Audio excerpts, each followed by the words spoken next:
mereka mau mencari nama. Mereka mau mengungkapkan kesombongannya sebagai manusia yang hebat. Dan inilah yang tidak dikehendaki oleh Allah. Karena kesombongan adalah akar dari dosa.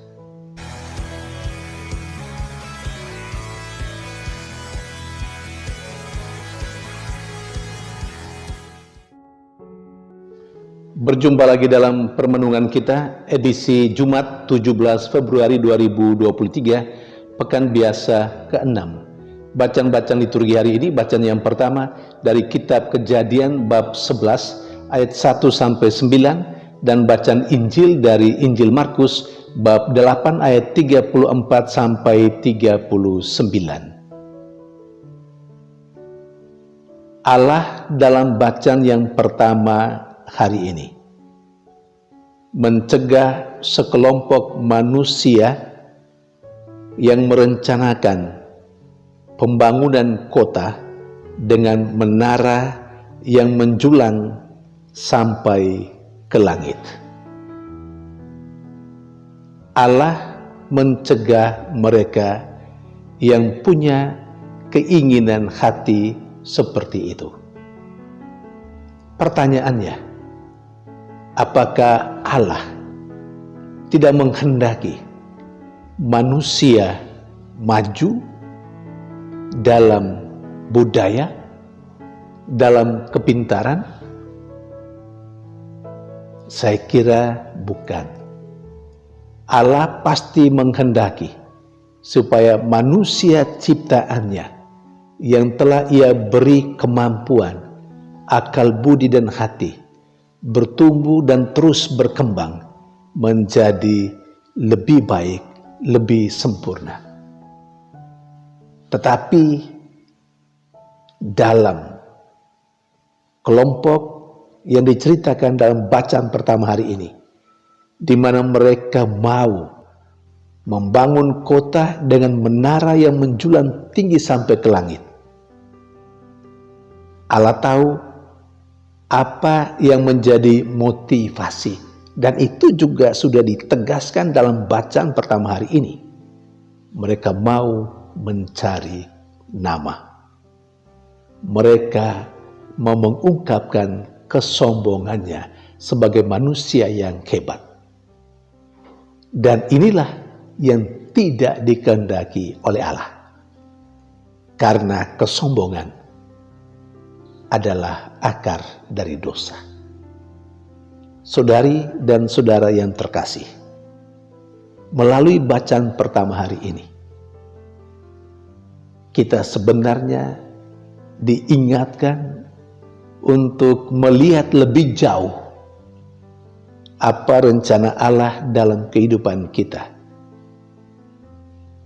Konkretnya, melalui bacaan pertama hari ini, kita diajak untuk lebih memahami mengapa terkadang kita merasa doa-doa kita belum dikabulkan oleh Allah atau tidak dikabulkan oleh Allah.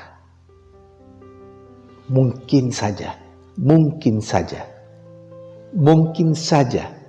apa yang kita harapkan dalam doa-doa kita itu yang sesungguhnya menurut kita baik, hebat, tetapi Allah sudah tahu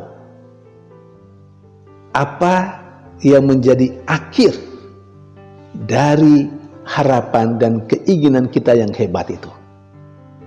Karena itu terkadang Allah tidak mendengarkan harapan kita, tidak mendengarkan doa kita, karena Allah tahu bahwa ketika yang diharapkan kita melalui doa-doa kita itu dikabulkan, didengarkan oleh Allah, pada akhirnya hal itu akan membawa kita kepada kesombongan, hal itu membawa kita kepada dosa dan kesalahan.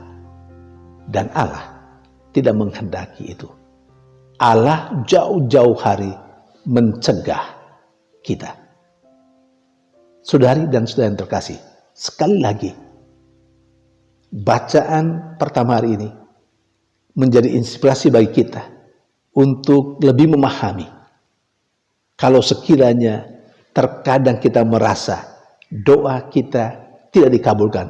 Mungkin saja dalam konteks ini terinspirasi dari bacaan pertama hari ini, kita diingatkan, mungkin saja yang saya minta, yang saya harapkan terjadi untuk hidup kita, untuk hidup saya dalam doa itu sesungguhnya tidak baik menurut Allah.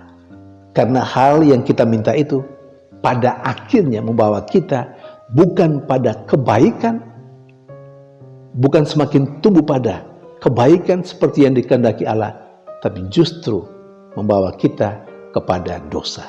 Dan karena itu Allah mencegahnya.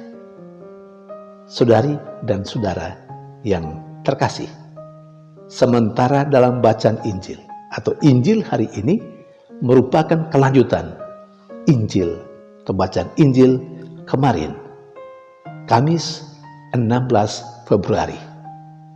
Sedikit mereview bacaan Injil kemarin. Salah satu poin yang ditegaskan adalah Petrus ditegur oleh Yesus, "Enyala iblis." Mengapa Yesus menegur Petrus? Karena Petrus mau menghalangi apa yang akan terjadi dengan Yesus ketika Yesus berbicara tentang dirinya sebagai anak manusia yang akan menderita, yang akan dibunuh, tetapi sesudah dibunuh dia akan bangkit pada hari yang ketiga. Kelihatannya baik apa yang dipikirkan oleh Petrus.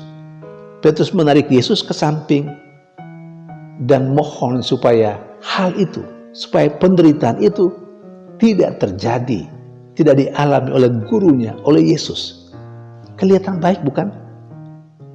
Tetapi yang kelihatan baik itu belum tentu benar.